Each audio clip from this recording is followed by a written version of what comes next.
She was just a wonderful person, smart person. Wish she was here, to celebrate her birthday, but, God saw fit to. She would have been 27 this year. Her family still sings happy birthday, even though there's no one left to blow out the candles. The cake still comes out. Her mother still cries, but the chair at the table stays empty. Celeste McDonald wasn't supposed to die. She was a top student, the firstborn of her siblings, the joy in every holiday photo. She wanted to be a doctor, an OB-GYN, someone who helped bring life into the world. But instead of delivering babies, her own body was found dumped in a ditch, wrapped in plastic, with bricks thrown on top of her like trash. She had done everything she was supposed to do. She worked hard. She went to school. She made a police report when a man raped her. She completed the rape kit. She said his name. She wasn't silent. She begged for help. And the system looked her in the face and left her to die. Her killer was already known. Already convicted before. Already on the radar. But still, no one stopped him. So now Celeste is gone. Not just murdered, but erased by a man, his girlfriend, and a justice system that let her rot for 6 years while they played paperwork games. This is not just a story about violence. It's a story about being unheard. It's about a girl who did everything right and died anyway. You're not watching this for entertainment. You're watching this because this could have been your sister, your daughter, your friend. And if this is justice, it came far too late. Before you keep watching, pause for a moment. If this story already has your heart racing, if you feel that knot in your chest, it means you understand how real this is.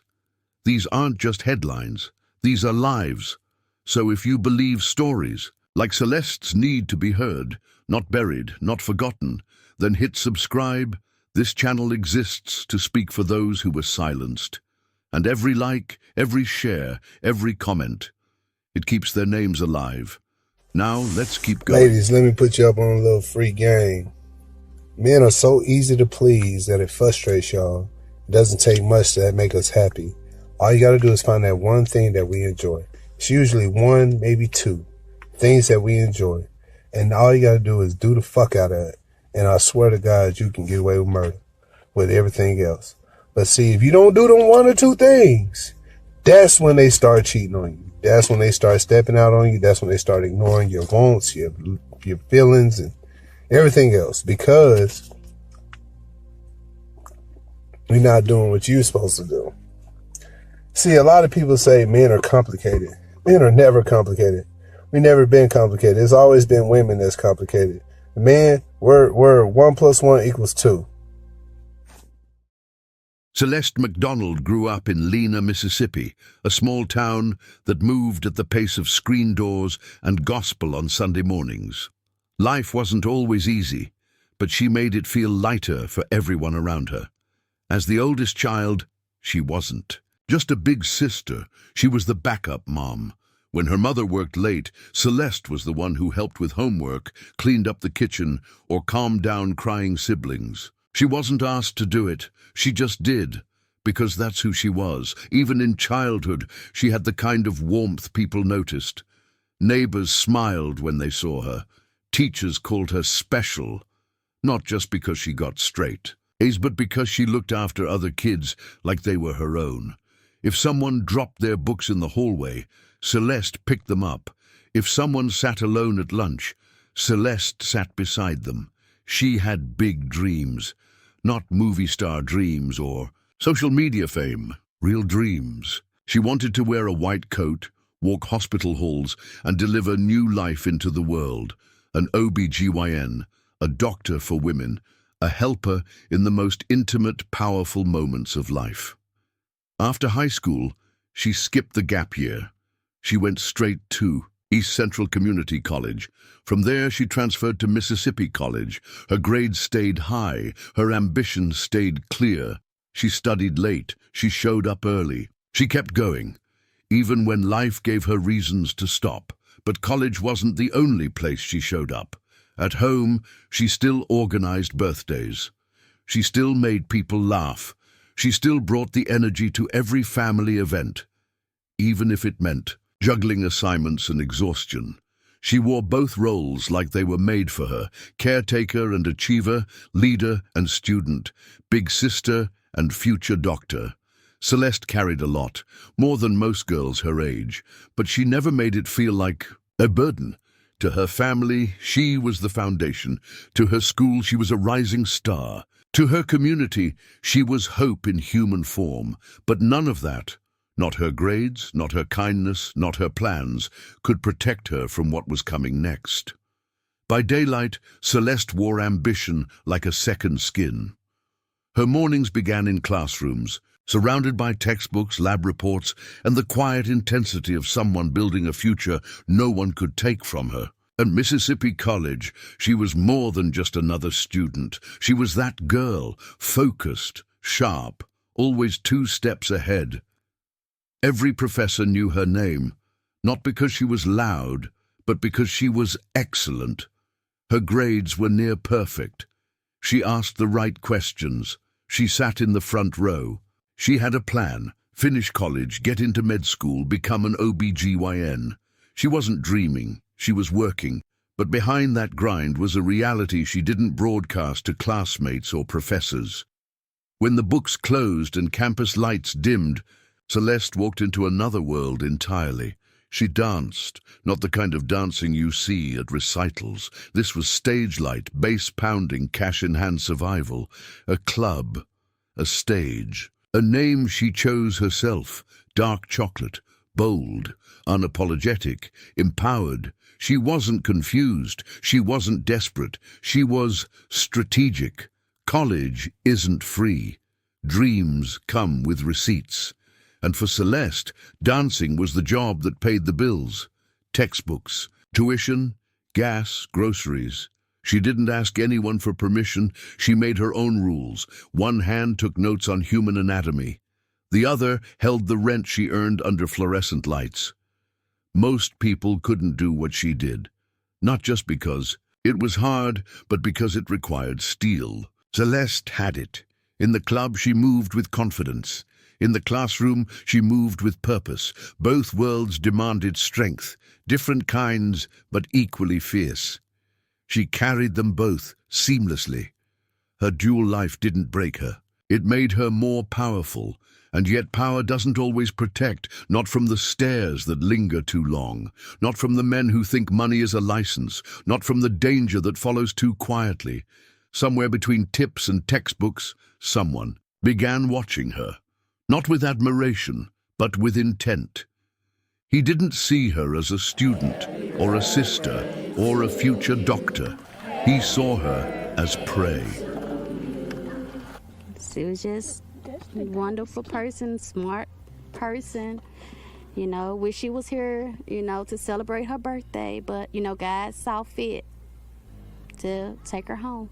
She was a good child, all A's, all through school. She was a perfect child, what any mother would imagine to have. She was a smart, intelligent, going to college.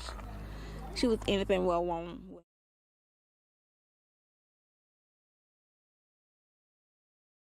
There's something dangerous about a man who knows how to blend in, not the ones who shout, but the ones who smile, the ones who wait. Celeste met him in the place where she felt most in control, under club lights, in the crowd, between loud music and fake compliments. He stood out, not for charm, not for looks, but for confidence. The way he spoke, the way he lingered. His name was Christopher Hopkins. Celeste didn't know his history, not at first. He didn't wear it like a warning label, but his past wasn't just dark. It was violent, twisted, and documented. Back in 2008, he'd been convicted of third-degree sexual abuse and willful injury. The details weren't rumors, they were courtroom facts. He had raped and beaten a woman, choked her, hurt her in ways that don't fade with time. He admitted to the sex. He denied the brutality. The judge didn't believe him fully, but didn't. punish him fully either. Instead, he gave a lecture that sounded more like blame. The victim was an exotic dancer, just like Celeste. And somehow that made her less believable, less valuable. Hopkins served time, but not enough. And when he got out, he did what predators do. He made himself look harmless. He posted online, preached about relationships, filmed himself at construction jobs, giving advice about women and loyalty. He sounded like a reformed man, too. He even looked like one, but behind all that talk was the same sickness, the same pattern. He started going back to the places where no one asked too many questions. Strip clubs, late nights, loud scenes, places where women were working, not playing, and in one of those clubs he found Celeste. She was young, smart, bold. She stood out in every room. He saw her light, and he wanted to control it. What Celeste saw was different. Maybe an older man with a little money, a bit of presence, someone who wasn't a threat, someone who laughed at her jokes and acted protective. That's how it starts. That's how it always starts. But this wasn't protection. This was targeting. He wasn't looking for love. He was looking for someone to dominate, someone to own. And Celeste, brilliant, radiant, unapologetic Celeste, became the center of his focus. And once Ryan Hopkins locked his gaze, he didn't let go. Not until everything that made her shine was gone. March 23rd, 2019. Celeste did what survivors are told to do. She didn't hide. She didn't run. She went to the police. That night, something had happened, something violent, something wrong. Ryan Hopkins, the man she had once trusted, raped her. She didn't stay silent. She told her friend, George. He didn't question her. He didn't make excuses. He got her in the car and drove her straight to the Jackson Police Department. Inside that building, Celeste laid it all out. She filed a report. She explained everything, what happened, how it happened, who did it. She even underwent a rape. At the University of Mississippi Medical Center. It wasn't easy. It was invasive, painful, humiliating. But she did it because she believed the truth mattered. She believed someone would care. But the people who were supposed to listen, they didn't. The police didn't act like it was urgent. They didn't treat it like a threat. To them, it was another name on a form, another number in a system already too numb to respond. According to her uncle, they acted like it was just another rape, not a violent crime, not a known predator striking again, just paperwork, and that's where her case landed, somewhere between apathy and neglect. There was no immediate arrest, no follow-up, no protection. She wasn't assigned an advocate. She wasn't given updates. The system didn't fail her slowly. It failed her fast. With silence, Celeste stood in front of the law with courage. She told the truth. She did what survivors are taught to do, and they left her unprotected. Meanwhile, Ryan was texting, apologizing, begging, not because he was sorry, but because he was scared. He reminded her that he had a daughter, said he didn't want to go back to jail. Celeste didn't flinch. She made it clear. She was done. The report was in. The evidence was collected. She wasn't backing down, but no one was backing her up. The danger didn't pass. It wasn't over. It was growing quietly, in the space where justice should have lived, and the people with power to stop it. They looked away. 8 days. That's how long the system gave Celeste McDonald to live after she reported her rape. On March 31st, 2019, she was gone. The plan wasn't impulsive. It wasn't emotional. It wasn't a moment of rage. It was organized, calculated, cruel. Ryan Hopkins didn't act alone. He brought Yolanda Torns with him, a 46-year-old woman who worked in healthcare by day and surrendered herself to dysfunction by night. She wasn't just a girlfriend. She was a co-conspirator, a witness, an accomplice, a woman so desperate to keep a man, she helped him plan a murder. That morning, they got into a car. They drove to Scott County, Mississippi. They knew what they were going to do before they got there. This wasn't spontaneous. This was a list of actions that ended in silence. They pulled up to the house of Celeste's grandmother. Celeste stepped outside. Witnesses saw her get into the car. Hopkins, a woman in the back seat, the doors closed. That was the last time she was seen alive. They didn't take her home. They took her back to Ryan's place in Jackson. What happened next was as horrific as it was deliberate. There, in that house, Ryan raped her again. The same man she had reported. The same man police had ignored. And while Celeste was trapped, Yolanda left to buy supplies, bleach, detergent, plastic wrap. She came back with bags, not of groceries, not of cleaning products for a home.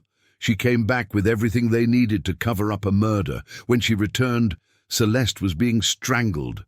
Ryan was killing her. And then Yolanda joined in. One woman, two killers. No hesitation. They slit her throat. They wrapped her body in plastic. They stuffed her into the car like she was trash to be taken out. They drove to Louisiana. Somewhere along the highway they found a ditch. And that's where they left her. Discarded. Covered in bricks. Like she was never meant to be found. And then, just hours after dumping her body, they did something almost too twisted to believe. They got married that same day. Not out of love, not out of grief, but to exploit a loophole, spousal privilege. If they were legally married, they couldn't be forced to testify against each other. Celeste was dead, and her killers celebrated with vows. They didn't run. They didn't hide. They thought they were protected by silence, by paperwork, by a system that had already proven it wouldn't fight for her.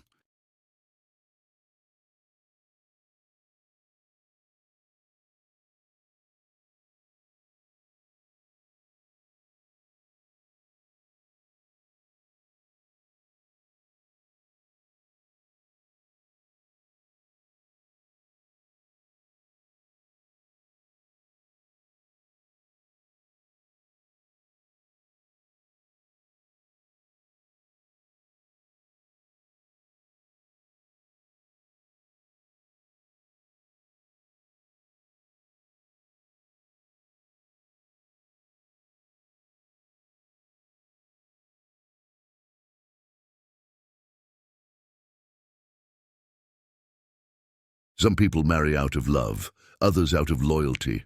But Ryan Hopkins and Yolanda Torns stood before a justice of the peace, with blood on their hands and a plan in their pockets.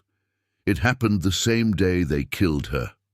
Hours after wrapping Celeste McDonald's body in plastic and dumping her in a ditch, not a week later, not even the next morning, that same day, they got married.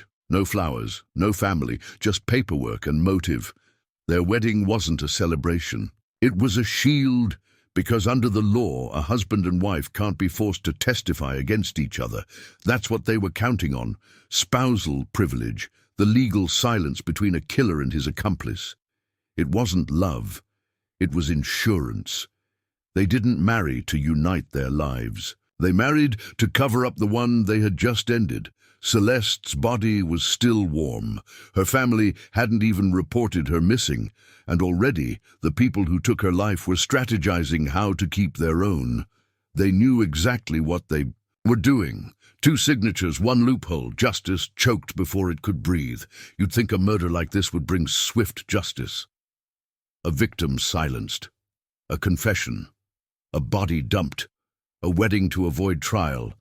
But in Mississippi, justice doesn't move fast. Sometimes it barely moves at all. Celeste McDonald's body was found on April 1, 2019. 2 days later, Ryan Hopkins and Yolanda Torns were arrested and charged with first-degree murder and conspiracy. It should have ended there. Instead, it dragged on for years. Hopkins sat in jail, but not for long.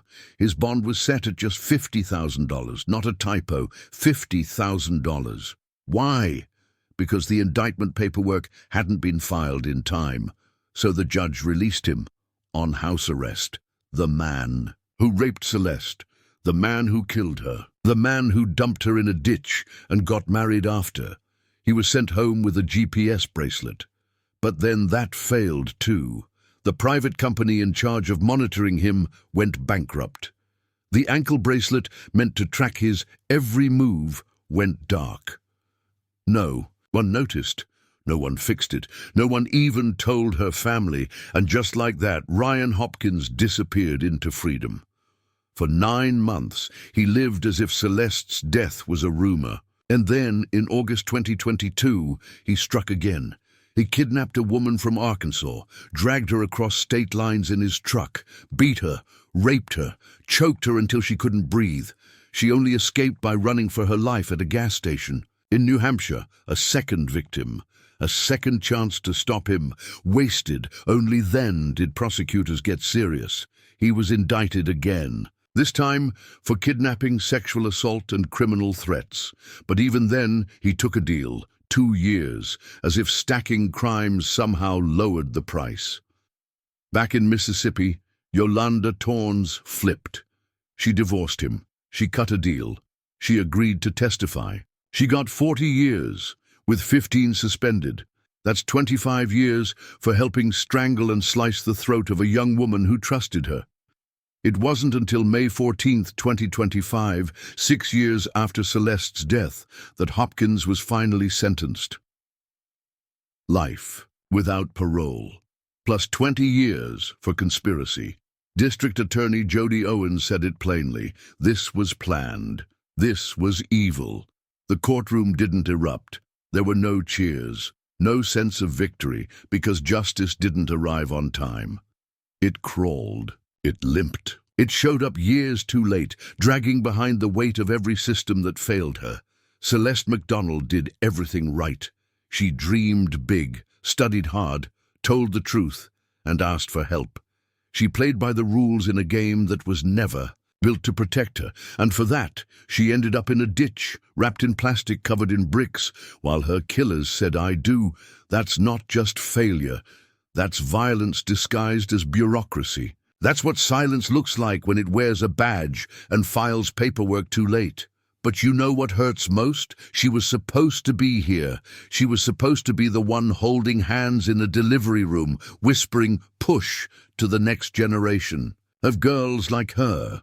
She was supposed to be the woman in white who brought life into the world, not the one stolen out of it. Her death didn't just happen. It was allowed. So, no, this story doesn't end in a courtroom. It ends wherever someone refuses to look away. If you're watching this, don't clap for justice. It came too late. Instead, get angry, get loud, get involved, because the next Celeste, she's alive right now, scrolling, waiting, whispering for someone to believe her before it's too late. Let this video be more than content. Let it be a line in the sand, because if this system won't protect women like Celeste, then it's up to us to burn the silence down.